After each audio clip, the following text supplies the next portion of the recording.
Hi everybody, I'm Zilla Blitz here at CircleDC in Washington, D.C. and joined by Marc Rodrigue, who is the designer of bayonets and tomahawks, but he is also here today to talk about his new game, Steel Platoons. Thank you so much for joining. Thanks, Zilla, for having me. Yes, yes. Could you tell us a little bit about Steel Platoons? Yes, well, Steel Platoon is, I try to build the tactical tank game of my dreams. So lots of realism, but very light, lots of fluidity. The mechanism are intuitive. This is something that I always wanted to have in a tank game, not worry about computing lots of things, looking at tables. I wanted something that you look at the game and you can read the game and you get a feeling of what to do with these counters. So this is something I've worked on for quite some time, and now I feel it's mature. Fantastic, right? Yeah. And in terms of era of the tank battles, this is World War II. Yes, very important. Sorry, yep. I forgot. It's Northwest Europe, 1944. So really from June to let's say the end of the war in Germany. So it's the Allies, the British, the US, and versus the Germans. But it will focus on minorities like the Free French, the Afro-American regiment, the Polish tankers. It's very important for me to show these guys we see less in these tank war games. So it's and I'm Canadian, so there are Canadian tanks in there. Oh, fantastic too! And could you say what types of tanks are in the game? We've got Shermans, I know I've seen it, and Jag Panthers. Yeah, we have Sherman, we have Tigers, we have Jag Panthers, Pumas, armored cars, and an important aspect is that 2 summers ago, I read a very good book. It's called Brothers in Arms, and it's about the Sherwood Rangers, a British regiment in World War II. And it was an eye-opener because all these tank games we have on the market, you have the Tiger, it's like a wall of concrete, all very thick, you can't do nothing, you're in a Sherman, you're gonna die. And in this book, which is about the reality of tank warfare, the Shermans would knock out Tigers because they shot so fast that they saturated the beast, even though they couldn't puncture them, and the guys inside, they panicked and they got out. So it's another reality we don't see in tactical games that focuses on armor data. So I wanted to depart and give I'd say give the Sherman a better light. Can we say that? Yes, for sure. Yeah. Very interesting too. And so, say I'm a wargamer. What type of wargamer and board gamer do you think this game was going to appeal to? It's going to appeal to people who like some realism in their war games, but they don't want to burden themselves with lots of data and information. So all the game mechanics are very intuitive, and it's all done in a way to cut down the thinking, cut down the computing, like the battle tables. It's just row shifts, right? With modifiers, so you don't have a +1, +3, -2, etc. I hate that, and the board is very readable. So it could appeal to people that are less inclined to play war games, but a true wargamer will find it very realistic and will enjoy the cut down playing time. It's about it's less than 2 hours playing a scenario. I could say if someone really knows the game, it could be about an hour because it's small tank skirmishes. Statistically, the tank skirmishes were not big, maybe 5 Shermans, 1 to 3 German tanks. That's the reality. So you don't have to play with 20 tanks like other games. So that's what I think. Does that That's answer perfect. the Yes, question? yeah. Okay. That actually answers the next question I was going to ask you about gameplay okay. length, which is great. But could you talk a little bit then in terms of like the scenarios that people will have in the game that you're thinking of now? And I realize there's still a ways to go, but yeah. Well, I have ideas. I have already a bank of scenarios ready. The first batch I worked on was the Black Panther Afro-American tank regiment with their epics, mainly in the Battle of the Bulge campaign. So I want to show the light on this. So maybe 2-3 scenarios on that. I love the Market Garden. So of course there's a Market Garden mini campaign of 3 scenarios. And then a few scenarios about the Free French, especially General Leclerc, Second Armored Division that liberated Paris and everything. A few scenarios about the Canadians because there's that shaken myth actually of the death of Whitman, the German ace, that is said to have been killed by a British tanker, and that British tanker really bagged 3 Tigers with his Firefly. It's an exploit, but the latest ballistic investigation highly suggests that it was the Sherbrooke Fusiliers Canadian regiment that killed him because of the way the tank that was hit. And unfortunately, the command tank of that regiment was blown up with the records. So we don't have definite proof, but everything points out in that direction. So I choose the Canadian side. I still honor Joe Ekins, the British tanker who bagged 3 Tigers. But we will have Canadian tanks. So there's a good bit of historical grounding to a lot of these and the Polish regiment, the Black Devils in Normandy. Nice. So there's a lot of flavor. It's not bland U.S. tanks, British tanks. Fantastic. The storytelling is important for me, and in the playbook I will put notes about these regiments and some heroes because in the gameplay tank heroes can pop up in a very convincing way, we saw that today, a natural way, Yeah. not scripted. So you like that, I think.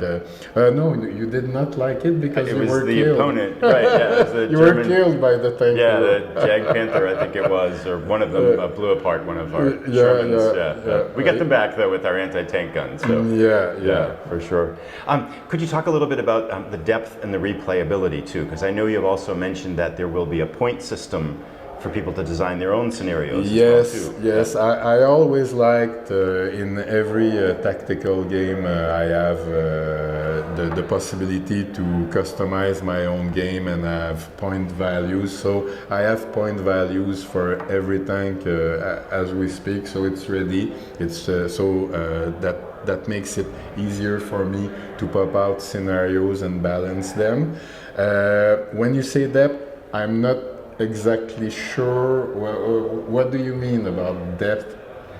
In terms of how many times can you revisit this game before you would say, oh, I'm done with it, I've played it, I'm finished? You can play many times because one thing I forgot to mention in the beginning is that a big focus of that game design is the fog of war, the imperfect information. So you don't know exactly where your reinforcements arrive, you don't know how your tanks will react, you don't know exactly what value are the objectives. So there are scenarios I played five times or more are already, and the outcome is very different each time. So I would see no problem playing the same scenario three times in a row.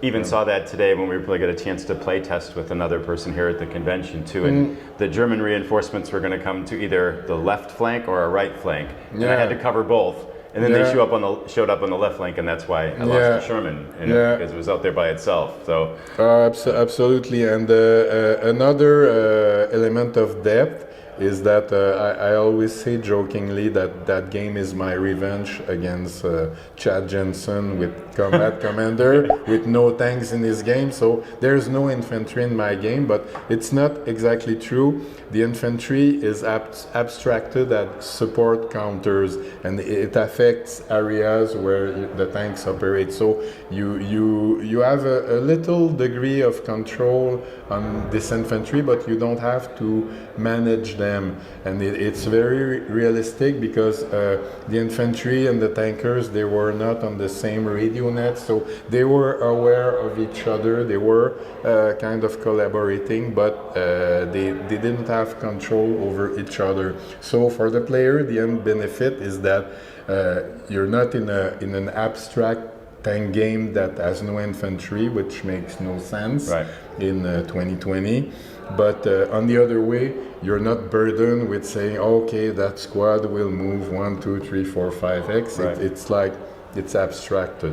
So, and I think that seems to be, as you've been talking about it, this game seems to be aimed for that kind of mid-level complexity. It's very easy for tactical systems when you add in full infantry that it adds a whole nother layer of rules. And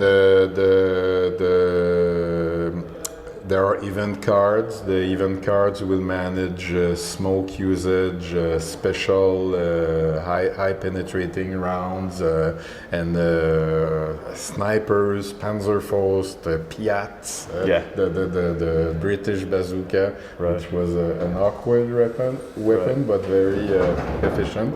So there. It's lots of simple elements interlocked together that give a rich experience, I think. Fantastic. Every time I play test it, I like it. I don't tire of it, and the players like it, so I must be doing something right. Yes, for sure. Can you talk a little bit about what people can expect to get in the box when they get the game? Okay, you have the maps are hexagonal tiles. They represent areas, and in each area you have several X's. It represents about 500 meters of terrain, each area.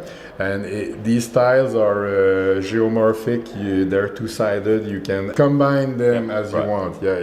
Right now, I aim to have maybe 8 such tiles that gives 16 terrain possibilities that you can combine. And when you play, you use 4 to 6 areas at most, so that gives a lot of possibilities. You have some areas with river, with hills and towns, etc. The classic, and it's rendered in a very illustrative way. I wanted almost to echo a video game rendering, not a bland map. And you have counters for the British, the American, the German, evidently. So all the range of tanks that you would have. I don't go in the exotic tanks. That's for the expansion.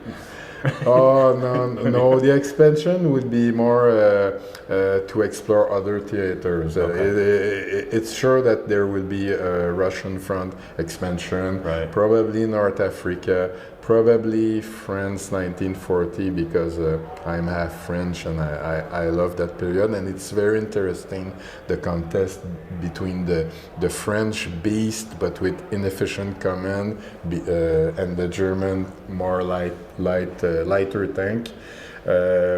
So beside that, you have custom dice. The dice are very important in that game because we can do without elaborate combat tables because of those dice. You can read the result directly on the dice. So it's interesting. You have a spotting mechanism. You have when you're hit, you actually roll a defense dice to see if there's a ricochet or if he hits a strong point of your armor. So this is all factored in, and you don't have charts, data cards for tank. Everything is on the map. The terrain values are directly printed on the map, so you don't need to refer to player aid, but you have a player aid that goes with the flow of the game, so you practically can learn the game with that player aid. Right. And there's cards too, right? Yeah. There's the cards, and I was not good in the beginning. The game is block driven. It means you draw command blocks at random, and each block give you a different range of possibilities for your tank. It can be very limited to the point your tank does nothing that turn. To the other end, you have all the possibilities for that tank, and there's a middle ground where you have limited command. You can do a little bit of things. So during all the game, you use these blocks, and you never know exactly to what extent your tanks will be able to act, but it's in a realistic way. Right.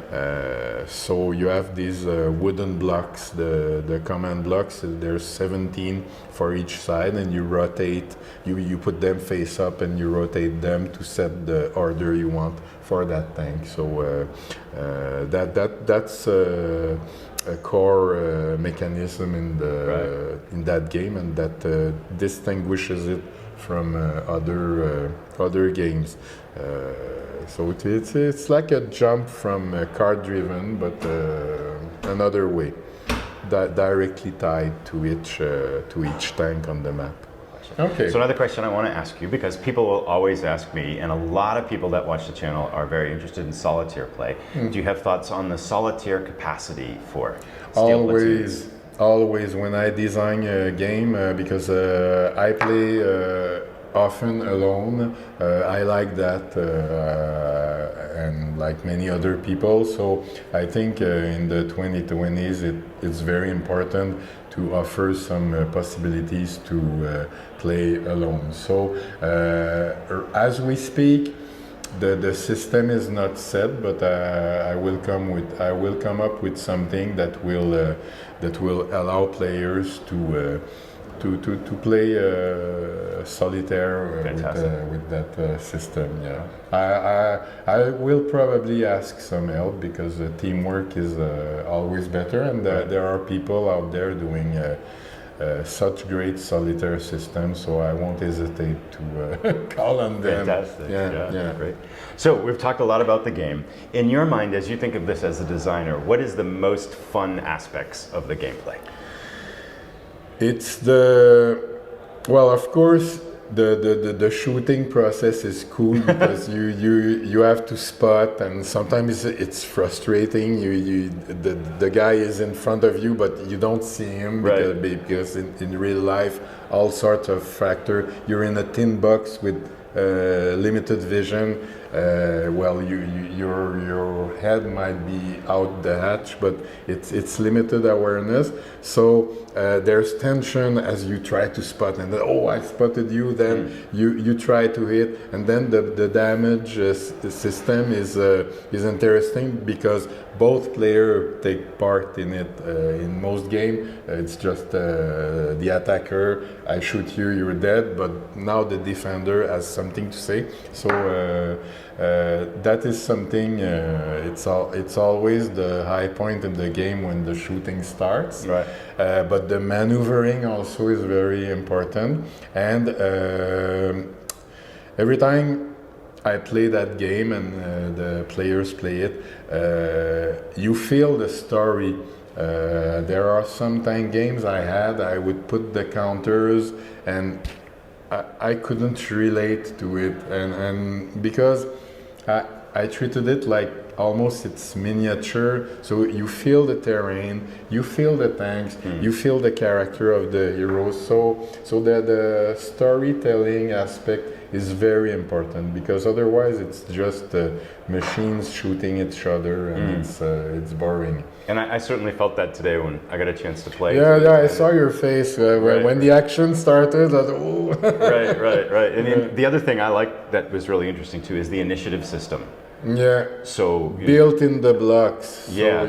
So you're putting the block. Randomly you're going to get a block order, and you don't know who's going to go first. So every turn, literally the order of firing can be very different, and the difference between whether you get a shot slightly off before your enemy or not could be the huge difference. Yeah. Everything is imbricated, because each block has an initiative value in its center, and one side has even blocks, the other side has odd blocks, so there's no ties. So at each phase, we carry out commands in the order of initiative. So you're ready to shoot, but the other one might shoot you first. He might miss, and then you get to shoot, but otherwise you might be dead. So that's very dynamic, because when you play, it's not like, okay, I'm gonna look at my cell phone while you shoot me, and then we'll do likewise. It's like, okay, now your shaman shoots that one. Okay, now my panzer will attempt to spot, and so I love interaction, and I read a lot in game design that it's important that players are not waiting while other players do their thing, and it's tension all the time. So.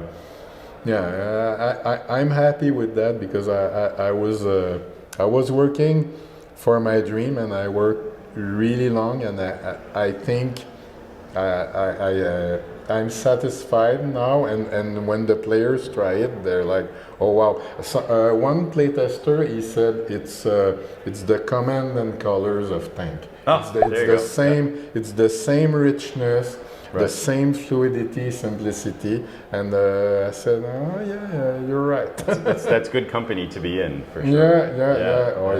I admire Richard Borg work. At one point, he influenced the custom dice in Bayonets and Tomahawk, because I was in a bind with the dice, and then I look at what he did, and it gave me the idea for my own dice. Fantastic. And there's a bit also Undaunted Normandy influenced a bit my design of still the Platoons, because there was really cool aspects in that game, even though it's very abstracted. And but for the dynamic aspect, it infused something in my game. So we're all a community. We're all influencing each other. Right. Yeah. Thank you. Yeah.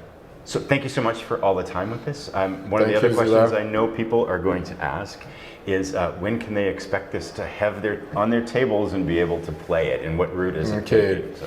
Well, actually the game, it's the 7th prototype version, so all the details have been ironed out. So I talked to Florent of Nuts Publishing, so he's the publisher, very interested in that game since my first pitch, and we're looking at 2025 release.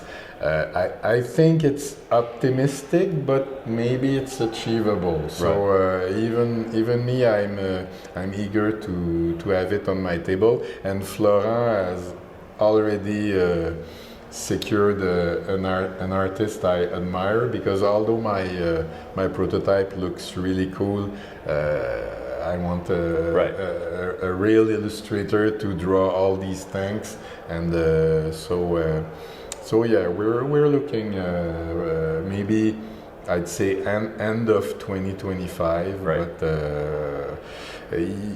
maybe it's optimistic, but maybe if we work hard, we can achieve it. Well, it's certainly something to look forward to. So, thank you so much for joining today. Thank you. Yep. Thanks. Bye, everybody. Bye. All right.